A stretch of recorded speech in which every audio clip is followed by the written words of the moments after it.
Bismillahirrahmanirrahim. Allahumma salli ala sayyidina Muhammadin wa ala ali sayyidina Muhammadin fil qulubi wa dawa'iha wa afiyatin abdani wa shifaiha wa nawal absar wa aliha wa alihi wa sahbihi. நம் உயிரில் மேலான தர்பார் நாயகம் அவர்களுடைய சன்னிதானத்தில் அவர்களுடைய அனுமதியுடன் உங்களுடன் சிறிது நேரம் உரையாட ஆசைப்படுகின்றேன். இங்கு நமது மஜ்லிஸிற்கு நமது தர்பார் நாயகம் அவர்கள் தலைமையேற்று நடத்தி கொண்டிருக்கிறார்கள்.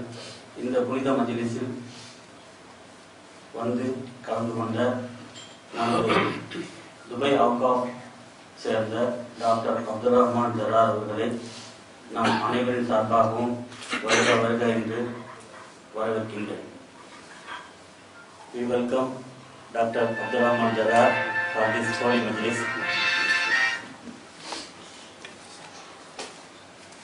நம்முடைய அமர்வுகளுக்கெல்லாம் நம்முடைய தமிழ் பாஷை அவர்களுக்கு தெரியாவிட்டாலும் மிகவும் சந்தோஷத்துடனும் விருப்பத்துடனும் நாம் அழைக்கும் போதெல்லாம் அவர்கள் வந்து அதை கலந்து கொண்டு அதில் உரையாற்றி அந்த விழாக்கள் ஒவ்வொன்றையும் மிகவும் சிறப்பாக ஆக்கி தந்து கொண்டிருக்கின்ற டாக்டர் அப்துல் ரஹ்மான் ஜரார் அவர்களுக்கு நன்றியையும் தெரிவித்துக் கொள்கிறேன். இந்த மஜ்லிஸ்ல நாங்க பேசுறதுக்கு எங்களுக்கு அந்த அருகதையும் இல்லை. தர்பார் நாயகம் அவங்க முன்னிலையில பேசுறதுன்னு சொன்னாக்கா பெரிய எங்களுக்கு வந்து அந்த பேச்சாளர் என்ற எண்ணமே இல்லை. அவங்களுடைய அடிமைதான். இருப்பினும் இந்த அவையினுடைய அந்த இதை கருதி மதிப்பை கருதி அவர்கள் வேண்டுகின்றன. என்னுடைய அந்த ஒரு சில அதாவது நான் ஆரம்ப காலத்துல இந்த சபைக்கு எப்படி வந்தேன் என்ற அந்த ஒரு அனுபவத்தை உங்களிடம் பகிர்ந்து கொள்ள ஆசைப்படுகின்றேன். நாங்கள் கல்லூரியில படித்துக் கொண்டிருந்த நேரம் இன்ஜினியரிங் காலேஜ்ல நாம எல்லாம் வந்து இஸ்லாமியர்களாக இறந்திருந்தாலும் நாம் எந்த அளவிற்கு அல்லாஹ்வை நாம் அறிந்திருக்கிறோம், எந்த அளவிற்கு ரசூல் ஸல்லல்லாஹு அலைஹி வஸல்லம் அவர்களை விளங்கி இருக்கின்றோம். நிச்சயமாக இது ஒவ்வொருவருடைய மனதிலும் எழக்கூடிய கேள்வி. எனக்கு சிறு வயதிலிருந்தே ஒரே யோசனையாக இருக்கும், அல்லாஹ் அல்லாஹ் அல்லாஹ் என்று சொல்லுகிறோமோ அந்த அல்லாஹ் எப்படி, அதை அறிய வேண்டுமே. எப்படி அறிய வேண்டும்? ஏனென்றால் நாம் படித்திருக்கின்றோம், அல்லாஹ்விற்கு உருவம் இல்லை, அவன் இணை துணை அற்றவன், அவன் யாராலும் பெறவும் இல்லை, யாரையும் பெறவும் இல்லை, யாராலும் பெறப்படவும் இல்லை. அப்படி என்றால் எப்படி? அவனுக்கு உருவமும் கிடையாது. அப்படி என்றால் எப்படி அதை நம்ம வந்து யோசிக்கிறது? இப்படி யோசிச்சுக்கிட்டே இருக்கிறது நேரத்துல எந்த இதுவும் வராது. இப்படியே யோசிச்சுக்கிட்டு இருப்போம், ஏதோ ஒரு சக்தி என்பதாகத்தான் தெரிப்படும். ஆனால் அல்லாஹ்வுடைய உண்மையான தாற்பயத்தை, அல்லாஹ்வை எப்படி ரசூல் ஸல்லல்லாஹு அலைஹி வஸல்லம் அவர்கள் நமக்கு அறிந்து தந்தார்கள், ரசூலை எப்படி நம்ம விளங்கியிருக்கோம், படிச்சிருக்கோம், அவங்கள வரலாறு படிச்சிருக்கோம். ஆனா அந்த வரலாற்றினுடைய பின்னணிகள், அந்த வரலாற்றினுடைய அங்கே நாம் சென்று பார்க்க முடியுமா? ஆகவே அதை பற்றி விளக்க வேண்டும் என்றால், அல்லாஹ் ரசூலை தெரிய வேண்டும் என்றால் யாராலும் தெரிய முடியும். இது பல நாட்களாக எனக்கு அந்த தேட்டமாகவே இருந்தது.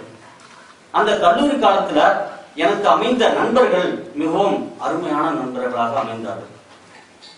அதுல குறிப்பிட்டு சொல்லணும்னா கூத்தானூர் நிஜாமுதீன் இவர்கள் எல்லாம் அதிகமாக பேசிக் கொண்டிருக்கும் போது சில நேரத்துல வந்து பல கேள்விகள் மனதில் எழும். அப்பொழுது நண்பர்கள் சொல்வார்கள், காமிலான ஷேகுனுடைய கரம் பிடித்தால்தான் நாம் நிச்சயமாக அல்லாஹ்வை உள்ளதே உள்ள போல நாம் அறிய முடியும் என்பதாக சொல்வார்கள்.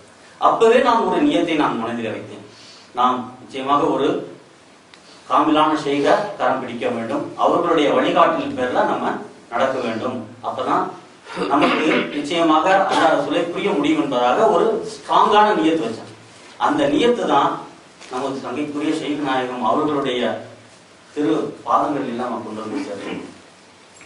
அவர்களை பற்றி அறிந்த பிறகு நான் அவர்களை சென்று தரிசிக்க போகும் பொழுது எனக்கு ஒரே எண்ணம் தான் கைப்பட்டது, நாம் ஹக்கை அறிய வேண்டும், நாம் நேர்மையாக வாழ வேண்டும், நாம் அவர்களை அடைந்து விட்டால் எந்த விதமான கசடு எண்ணங்கள் நம் மனதில் வரக்கூடாது. இதை முதல்ல மனதில் சரிப்படுத்திக் கொண்டேன். இது உண்மையாக சொல்கிறேன், பெருமையும் அழிந்தே தீரும். இது எங்கிருந்து எடுக்கப்பட்டது? குர்ஆனிலிருந்து எடுக்கப்பட்ட வார்த்தை. இதுதான் மறைஞான படையில முதல்ல இருக்கும். நீங்க அட்டப்படத்திலே பார்க்கலாம். சோ அதனால மனதிலே நான் அதை சரிப்படுத்திக் கொண்டேன். எந்த விதமான தீய எண்ணங்களுக்கும் தீய வேலைக்கும், அதாவது ஹலால் ஹராம், அதன் நிச்சயமா நம்ம பேணி நடக்க வேண்டும். 5 வேலை தொழுகையையும் மேலும் ஏவல் விளக்கல்களை எல்லாம் அனுசரிக்க வேண்டும்.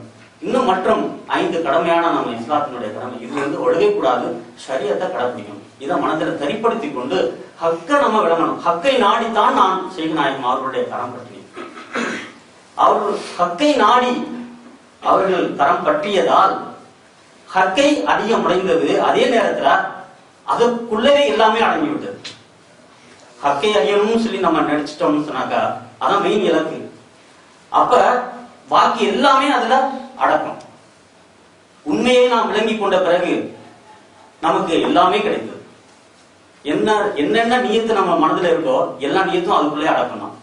ஆனால் இன்று நாம் பார்க்கலாம், சிலர் வருகிறார்கள், சிலர் போகிறார்கள், சிலர் அவர்களுடைய தன்னுடைய மரியாதைக்காக வேண்டி, தன்னுடைய பதவிக்காக வேண்டி வருகிறார்கள். சில பேர் அவங்க ப்ராப்பர்ட்டி வாங்கணும், சில பேர் நல்ல மனைவி அமையணும், சில பேருக்கு குழந்தை வேணும், சில பேருக்கு ஏதாவது ஒரு நியத்துல வர்றாங்க. அது மாதிரி இருந்தா அதுவும் நிறைவேறுது. ஆனால் அப்படி இருக்கக்கூடாது. நம்மளுடைய அந்த எய்ம் நாம் இந்த சபைக்கு வருகின்றோம் என்றால் நாம் உண்மைக்காக வருகிறோம், சத்தியத்திற்காக வருகிறோம், ஹக்கை அறிய வேண்டும் என்று வருகிறோம். அந்த எண்ணம் நம்மிடம் தரைப்பட வேண்டும். அப்படி இருந்தால்தான் நாம் எல்லாவற்றையும் அடைய முடியும். ஆனால் ஒரு பகுதியை மட்டும், எனக்கு அந்த வீடு வேணும், எனக்கு அந்த நிலத்தை வாங்கணும் அப்படின்னு சொல்லி வந்தாக்கா அது கிடைச்சிடும். ஆனா மெயினான ஹக்க நீங்க விட்டுறீங்க, எந்த சத்தாக விட்டுறீங்க, ஏதோ ஒரு பகுதியை மட்டும் பிடிச்சுக்கிறீங்க. அதனால அப்படி இல்லை. இப்ப இருக்கிற சபை, எங்களுடைய சபை எல்லாருமே உயிரான பிள்ளைகளாக இருக்கின்றோம். சங்கைக்குரிய செய்கநாயகம் அவர்கள் அதை களையெடுத்து விட்டார்கள். ஏனென்றால் சங்கைக்குரிய செய்கநாயகம் அவங்கள ஒருத்தர் அணுகணும்னு சொன்னாக்கா எந்த திரையும் இல்லை. இது உங்களுக்கு எல்லாருக்கும் தெரிஞ்ச நிதர்சனமான உண்மை. ஆனால் சிலர் பிதற்றிக் கொண்டும் திரிகிறார்கள். எங்களை செய்கநாயகத்திடம் சேர விடாமல் பண்ணிவிட்டார்கள். அப்படி இருந்தாலும் சில பேர் பிதற்றிட்டு இருக்காங்க. அதெல்லாம் பிதற்றிட்டு போகட்டும். ஆனால் உண்மைதான். யார் வேண்டுமானாலும், ஒரு ஆபீஸ் பாயா இருந்தாலும் சரி, ஒரு ஹவுஸ் பாயா இருந்தாலும் சரி, அவங்க செய்கநாயகத்தை பார்க்கணும்னு சொன்னாக்கா அந்த கடை போடுறதே இல்லை. ரெண்டாவது, அவங்க போன் பண்ணி பேசணும்னு சொன்னாக்கா போன் பண்ணி பேசும்போது இடையில லைனா போய் பிடிக்க முடியுமா சொல்லுங்க? இங்க இருந்தோ அல்லது இந்தியாவில் இருந்தோ அல்லது கோலாலம்பூர், சிங்கப்பூர், எங்கிருந்தோ அவர்கள் கான்டாக்ட் செய்யறாங்க. அவங்க எவ்வளவு இலகுவாக அவர்கள் நமக்கு விஜயம் செய்கிறார்கள். அவங்க நம்ம கேட்கிற கேள்விகளுக்கு எல்லாம் பதில் சொல்றாங்க. நம்ம எந்த நாட்டத்தோட நம்ம போறோமோ அந்த நாட்டத்தை உணர்ந்து அவங்க அதுக்காண்டி துவா செய்யறாங்க. அது நிச்சயமா படிக்குது. அதை நாம் கண்கூடாக பார்க்கின்றோம். இந்த முறையில் தான் இருக்க வேண்டும். ஆனால் ஏதோ தன்னுடைய சுயநலத்திற்காக வேண்டி, இதற்காக வேண்டி, அதற்காக வேண்டி என்று சொல்லி இதை அவங்க அட போடுறாங்க, தன போடுறாங்க, இவங்க எங்களை சேர விடல அப்படின்னு சொல்றதெல்லாம் பிதற்றுகின்றதனம், அதாவது மதிக்கட்டத்தனம். எப்படி ஒவ்வொருவரும் சபைக்கு வருவோம் என்பதை நாம் யோசித்து பார்க்க வேண்டும். எதற்காக வருகிறோம் என்பதை யோசித்து பார்க்க வேண்டும்.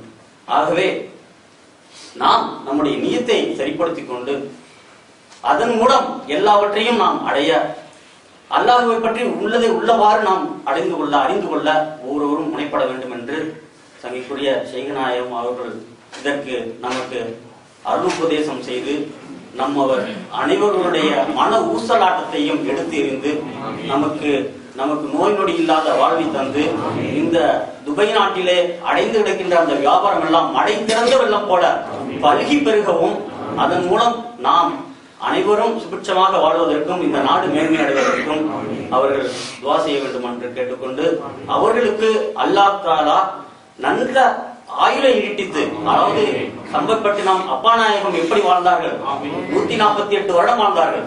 அவர்களுடைய பேரப்பிள்ளை இவர்களும் அவர்களை விட நல்லா அதிக காலம் வாழ்ந்து ஆரோக்கியமாக வாழ்ந்து நம்முடைய வாழ்க்கைக்கும் நம்முடைய குழந்தைகள் வாழ்க்கைக்கும் பேரப்பிள்ளைகள் வாழ்க்கைக்கும் வழிகாட்ட வேண்டும் என்று அல்லாஹ்விடமே அதை பிரார்த்தித்துக் கொண்டு இதற்கு செய்கநாயகம் அவர்களுடைய ஆசையை வேண்டி விடைபெறுகின்றேன். அஸ்ஸலாமு அலைக்கும் வரஹ்மத்துல்லாஹி வபரகாத்துஹு.